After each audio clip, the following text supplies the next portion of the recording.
Are you pure of heart, packed with piety, wisdom beyond your years? Are you the conduit of divine redemption, or an instrument of godly wrath? If you answered yes to any of the above, then you might enjoy playing a cleric. Hello, my name is Josh, and I make videos about Dungeons & Dragons for both players and DMs. And you're currently watching the third video in a series where I take a D&D class and try to make a case for why you should play it.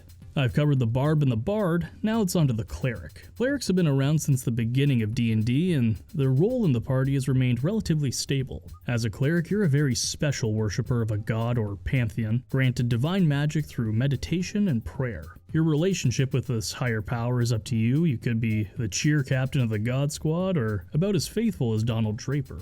Regardless, the unlimited cosmic power of the outer planes crackles at your fingertips. People have been begging clerics for healing for decades now, and you can't expect that from time to time. You are the best healer in the game after all, but there's more to a cleric than that.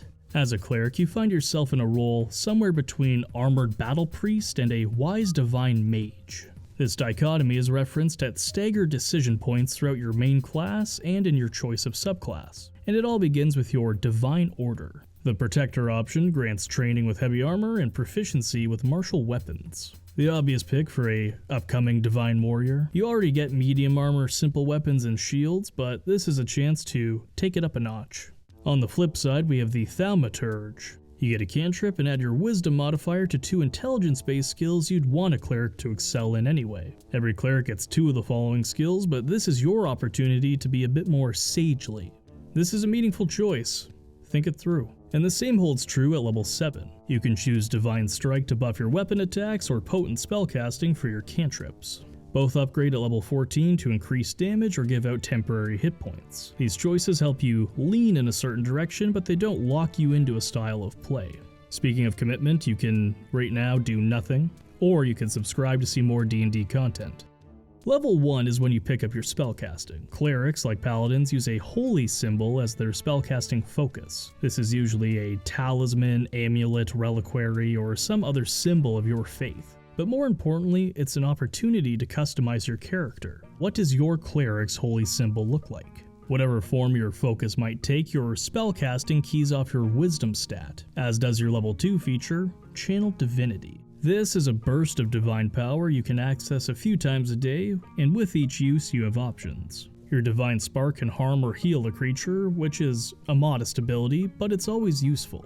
Turn Undead is more situational, but very potent against, well, undead, obviously. As an action, you frighten, incapacitate, and later on, microwave every walking corpse within 30 feet. They get a saving throw, but you know what I mean. Now, you may not encounter any undead in your campaign. Every campaign, every adventure is different. Different foes to fight, and perhaps even different gods to worship.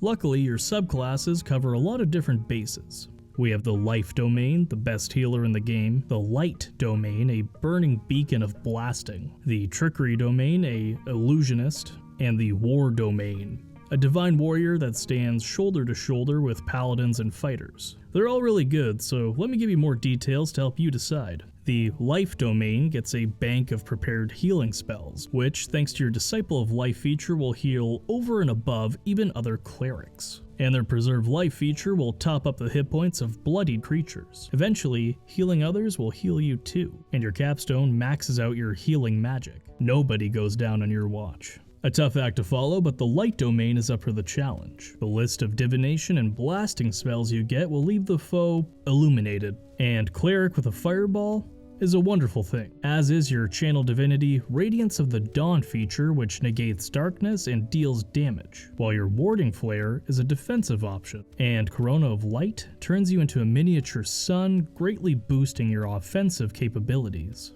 While the Light Cleric is a fantastic blaster and banishes the darkness, Trickery Cleric embraces it. Trickery comes with a slew of illusion spells, and it can grant advantage on stealth checks. This is the subclass of Shadowheart from Baldur's Gate 3 and Jester from Critical Role. Needless to say, it's popular. Clerics don't normally have access to illusions, so this is pretty impactful. But the highlight here is Invoke Duplicity, a very advanced illusory duplicate of yourself that you can move around the battlefield. Not only can you cast spells from its position, but you can flank your enemies with it, heal, and swap places with it like some kind of arcane chicanery. It's a great subclass for outwitting and misdirecting the enemy. But there's nothing indirect about the War Cleric. This is the subclass of Pike from Critical Role. My shield, and he in whom I trust. Their spells are all about offense, and their Channel Divinity allows them to boost an attack with a +10 to hit on demand. They can also boost their allies' attacks, and their War Priest feature lets them make attacks as a bonus action. They can also use Channel Divinity to cast Spiritual Weapon or Shield of Faith without concentration, and their capstone gives them resistance to all physical damage. Very much a frontliner tank. These subclasses are a lot of fun, but they're not the main event. As a cleric, you are one of the big 3 spellcasters. Over the course of your adventuring career, you get 5 cantrips and can prepare up to 22 spells at once. You're a full spellcaster, meaning spells from level 1 to 9. As a cleric, you specialize in abjuration, divination, and necromancy spells. You can do everything from healing a fatal wound to summoning an angel, playing telephone with God, or bringing the dead back to life. However, the most powerful spells you have tend to require a costly material component, usually diamonds or something like that. If only you had a way around this. Luckily, your 10th level feature is here to answer your prayers. Divine Intervention gives you a blank check to cast any cleric spell of 5th level or lower without needing those costly components. And may God strike me down were it to be otherwise. Raise Dead, Legend Lore, Scrying. These major session-defining spells that you want to be able to cast on the fly, whenever the moment calls for it. No more dragging your friend's corpse back to town and through the doors of the local jeweler. It's a wonderful thing and you get it back after a long rest. Now, if we stopped here, the cleric would still be a powerhouse. A fantastic ability to heal their allies and harm their foes. But the Divine has one more gift for you. Oh, it's just a little something, small, situational, you'll probably forget about it after I tell you. It's the most powerful spell in the game. Wish. It's basically a class feature in and of itself. Wish gives you access to nearly any spell in the game. Beyond that, it can heal, create an expensive object, switch out a feat, or take a sledgehammer to the delicate fabric of reality. Useless crap like that. And you can cast it every 2d4 days. I'm going to say this again, Wish is the best spell in the game and you get it for free, on top of your other 9th level spell. That is a huge amount of power for a divine being to trust you with. Have a little bit of leash here. Don't choke me with it. This is why clerics are masters of healing. This is why you are the emissary of the divine. This is why I think you'd have a great time playing one in your next D&D adventure. Thank you so much for watching this video about the cleric. I hope you learned something, were entertained, or ideally both. Have I convinced you to play cleric? I've played a cleric on many occasions, including all the way up to level 20. It's a good time.